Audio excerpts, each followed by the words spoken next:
beautiful souls, amazing souls, lovely souls, wonderful souls, beloved souls. Thank you for joining me on I Am Maggie and I Am Maggie. So, what are we doing? We are doing this beautiful slow crawl through this book, Excuses Be Gone by Dr. Wayne Dyer. Why are we doing this? Because it is on how to change lifelong self defeating thinking habits. And if you even pick up one tool of this book and run with it, it could change your whole life.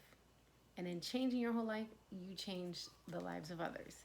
So, you know, peace in, peace out. If we have the peace in, we're going to have the peace out, and we're going to be assisting in upgrading the planet, upgrading people to step into higher vibrational states of being. Yeah, and we have a lot going on in the planet. Choose love. So we are currently in part 2, chapter 9. And chapter 9 is the 6th principle, passion. So we're going to take off where we left. We're going to pick up where we left off. Right now, if you would, hit that like and subscribe and leave your positive comments. I greatly appreciate it. Thank you for supporting me. Okay, enthusiasm overcomes excuses. Passion is a feeling that tells you this is the right thing to do. Nothing can stand in my way. It doesn't matter what anyone else says. This feeling is so good that it cannot be ignored, and I'm going to follow my bliss and act upon this glorious sensation of joy.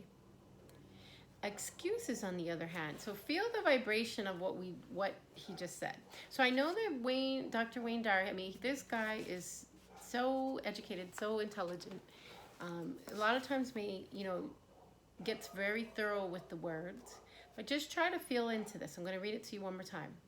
Passion is a feeling that tells you this is the right thing to do. Nothing can stand in my way. It doesn't matter what anyone else says. This feeling is so good that it can't be ignored, and I'm going to follow my bliss and act upon this glorious sensation of joy. Okay, so there's that. Feeling that? Now, feel this. Well, don't feel it too much. Excuses, on the other hand, communicate the opposite message. I don't necessarily have to follow this. Look at how dull all of this is anyway. This isn't very important. If it was, I'd be excited about it. I'll drop it off. I'll drop it for now, and I can always do it later. Ugh, that one's a bad one. This isn't really me. I'll just finish it quickly and get it over with, right? Okay, so 2, you feel those 2? 1 feels like encouraging. I can do it. Passion, I've got the fire. I can burn bright. I can get it done. I'm going to keep taking action. I'm not going to stay stagnant. I'm going to do it even if it's hard. I'm never, ever going to give up. I may recalibrate, but I'm never giving up, okay? Where do you want to be? So think of Madame de Stael's definition of enthusiasm, that it signifies God in you.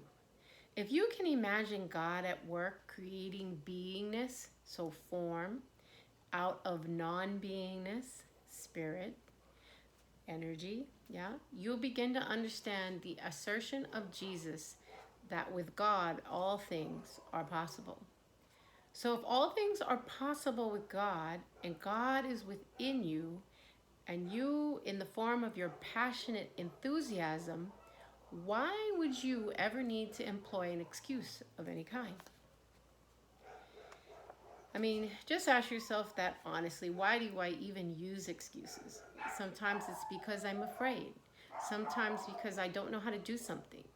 Sometimes it's because it's hard. Or sometimes I know I'm going to have to come up against negative people or harsh people, whatever it is, right? Like sometimes maybe you have blocks on your abundance, whatever it is. Ask yourself, why would you ever employ an excuse of any kind? And there is this quote I saw online that I really love. They said that you never hear of a crackhead saying, oh, I won't be able to score dope today. So they said, so don't let a crackhead out hustle you.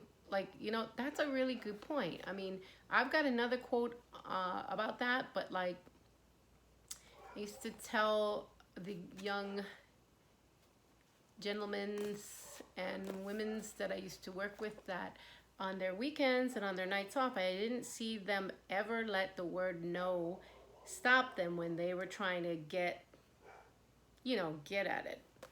And if they would pursue their dreams the way they were pursuing sex and their nightly activities, they would never fail at anything. So let's put ourselves in perspective. Don't give up. So when you're enthusiastic, that's like the rated G way. I mean, as I get more confident and comfortable in these places, but just saying, like, think about it. Certain things that you won't let stop you from getting what you want.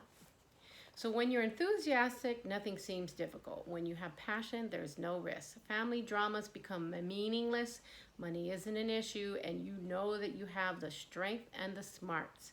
And the rules laid down by others have no bearing on you whatsoever. Like, think about that when you're a kid and your parents tell you no, and it's something you really like. You want to get your driver's license, and they're telling you no, and you go out there and you hustle up the money to take the driver's course and whatever and do what you need to do to get your license anyway. That's because you're answering your calling, and the you who's doing the answering is the highest part of you, or the God within.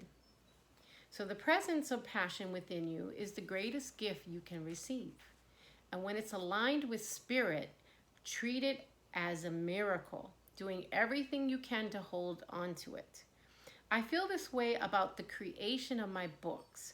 I've learned over the years that when I go to the place of passion within me, there is no force in the universe that can interfere with my completing a project. I live and breathe and keep notepads close at hand when I eat, drive, practice yoga, and even sleep. And my life is consumed by the passion I feel for what I'm doing. And yet I know that as long as I feel this, I'm experiencing the God within. So, like also too, the science that's coming out tells us, like, you're not your thoughts. Like, you're downloading thoughts. They are clusters of thoughts. And wherever so Tesla said, you want to understand the universe, think in terms of energy, frequency, and vibration. So if you are vibrating at the energy, frequency, and vibration of crap thoughts, you are going to tap into the crap cloud. But if you are vibrating at the energy and frequency and vibration of love, light, and health, you are going to tap into the love, light, and health cloud. So just think about that. We are downloading things. Our brain is a technology. Our body is a technology, and we need to learn how to use it well. So my enthusiasm seems to cause my world to endlessly offer me cooperative, co-creative experiences. Ideas come to me in my sleep, there it is, and I awaken and I jot them down. Ideas flow to me in yoga class, there it is, and I make a mental note to record them when I'm finishing exercising. I am willing, I'm eager, and not just about my writing. I feel the same way about staying in shape, enjoying my family, preparing to do a film, giving a lecture, or whatever it may be. And that is you too. So, as the famed Greek dramatist Aeschylus suggests in the quote that opens this chapter, when willingness and eagerness are present, God joins in. God joins in. And I know every one of us have had that experience. Maybe it's been a long time, or maybe it's every day. But you know what it feels like when God joins in.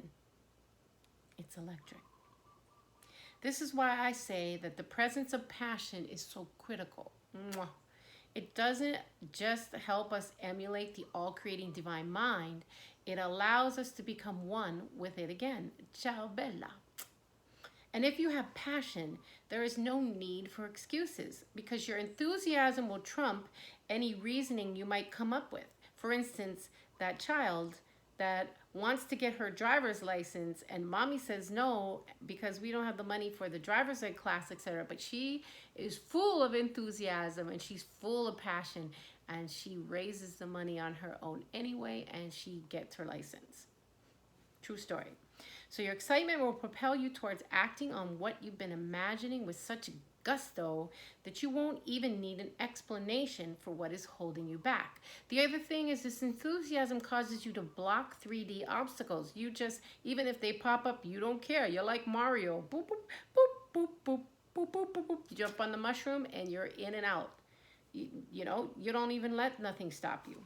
So while this doesn't guarantee that your venture will be financially successful or well received, it does guarantee that you'll follow it through to completion. And since the fourth behind it is God within you, that is why. So the other thing too is when you do follow something through to completion, even if it appears a failure, it still becomes wisdom.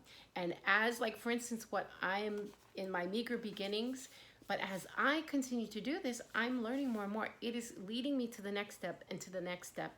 Like everything, like when I became a nurse, it led me to the next step and the next step and the next certification and the next challenging assignment, etc. And that's how we grow. Enthusiasm makes excuses a non-issue. When you seek the presence of your creative spirit and are filled with passion about virtually everything you undertake, you'll successfully remove the roadblocks from your life and enjoy the active presence of spirit. Okay, with that, we're going to take a break. Whew, man, I love this. Enthusiasm overcomes excuses. So keep that in your front of your mind along with the infinite possibilities. So thank you so much for joining me. And now would be the time. Hit that like button, hit subscribe, and leave your positive comments. We are raising the roof here, and we're wanting to help get these positive words out to those who may be in need, or for those who are on the top of the mountain, to be encouraged and know that others are happy for them in their success. So thank you for joining me. I really appreciate you. All right, and you know what's next. Peace in. Peace.